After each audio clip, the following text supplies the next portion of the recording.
Welcome, students. This is Newton's third law of motion. I'm going to take you through Newton's third law of motion. First of all, you see you push on the wall. As you can see, you're pushing on the wall, and the wall pushes back on you. According to Newton, he sees two forces here during this interaction between your hand and the wall. As you push on the wall pushes back on you.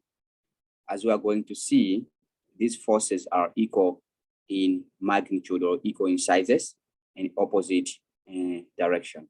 So I can draw a force pushing on the wall. This is the force. And then there's a force pushing on you backward of the same size, like that. These forces must be of the same size, acting opposite directions. Let's look at another example. Another example is a hammer strikes a nail. That force will be acting on the nail like this. And the nail strikes the hammer. We see that the nail is striking the hammer. There are two forces during this interaction. One is pointing down, acting on the nail. Another one pointing upward, acting on the hammer. Again, these forces are equal in magnitude and opposite in direction. Let's look at another example. That example is the interaction of the ball. So we have a ball here and the earth. It's too huge, I cannot draw the whole earth here. During the interaction, you see the earth pulls the ball downward. The earth pulls the ball downward with a certain force. And according to Sir Isaac Newton, the ball pulls the earth upward. I cannot show the force clearly here because I need to draw the force from the center of mass of the earth. Basically, something like this. This is the earth. This is the ball. It's generated. And I'll draw the force downward. And from the center of the earth, I can draw a force acting upward. These forces are acting opposite direction, and they are in equal magnitude according to Sir Isaac Newton. Let's look at another example. Another example is rocket propulsion. During rocket propulsion, we see the rocket pushes gas backward. As you can see, the gas is pushed backward. This is force due to the rocket, and the gas pushes the rocket forward. According to Sir Isaac Newton, these forces are equal in magnitude. I'm trying to draw them equal. The sizes must be equal in magnitude, and they act in opposite direction. Right? And that's actually rocket propulsion. Let's look at one more example. The other example is a cannon machine. We see a cannon machine pushes the ball forward. This is the force that the cannon machine is exerting on the ball. And then the ball pushes the machine backward. We're going to draw force backward. There are two forces here. They are acting in opposite direction. They are of the same size or same magnitude, and they act on different objects.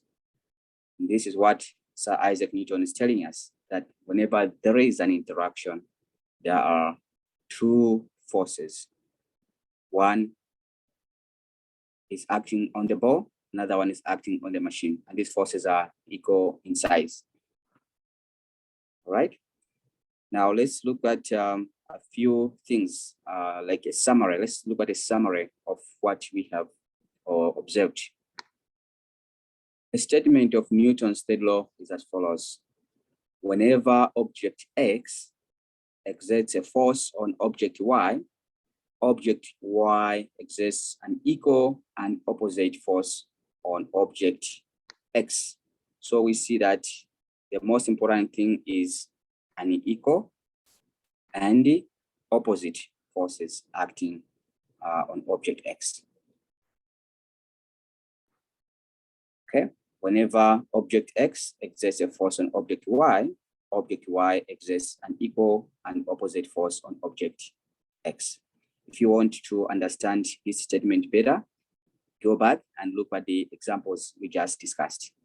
We discussed the example of a person pushing on the wall, an example, rocket propulsion.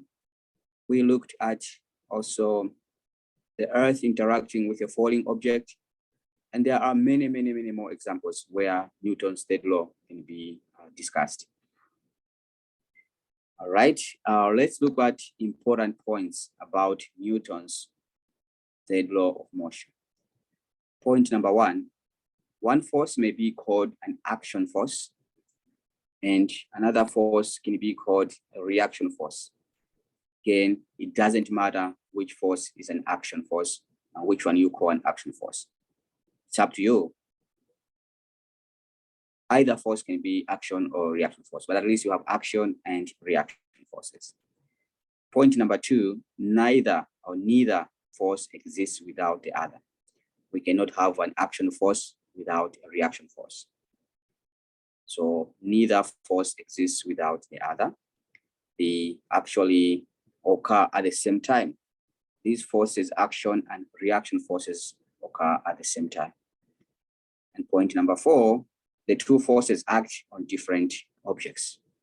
As you can see from the previous examples, action and reaction forces occur on different, or actually act on different objects. That is very, very important. For that reason, we see that when we discuss Newton's third law with reference to a cannon machine, we see that when a cannonball is ejected from the cannon machine, it has a larger acceleration compared to the acceleration of the machine.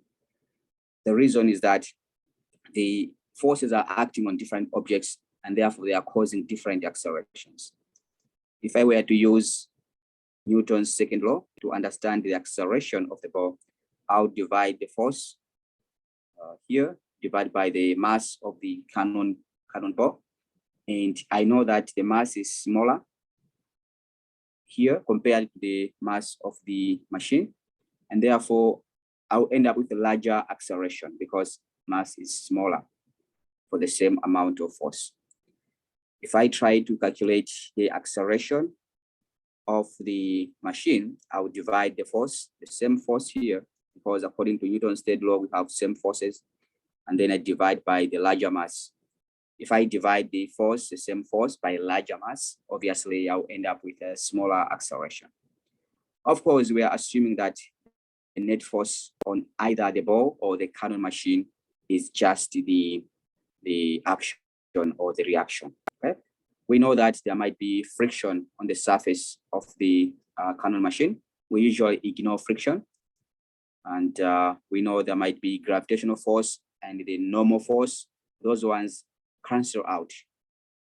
So basically what you are having here is actually the net force on the objects. The net force on the objects is just the action or the reaction forces, right? So Newton's third law of motion can explain why the acceleration of a cannonball is observed to be larger than the acceleration of the machine.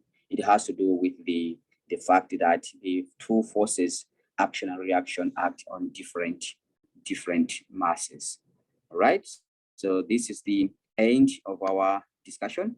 If you have any questions regarding Newton's third law, please let me know. Bye for now.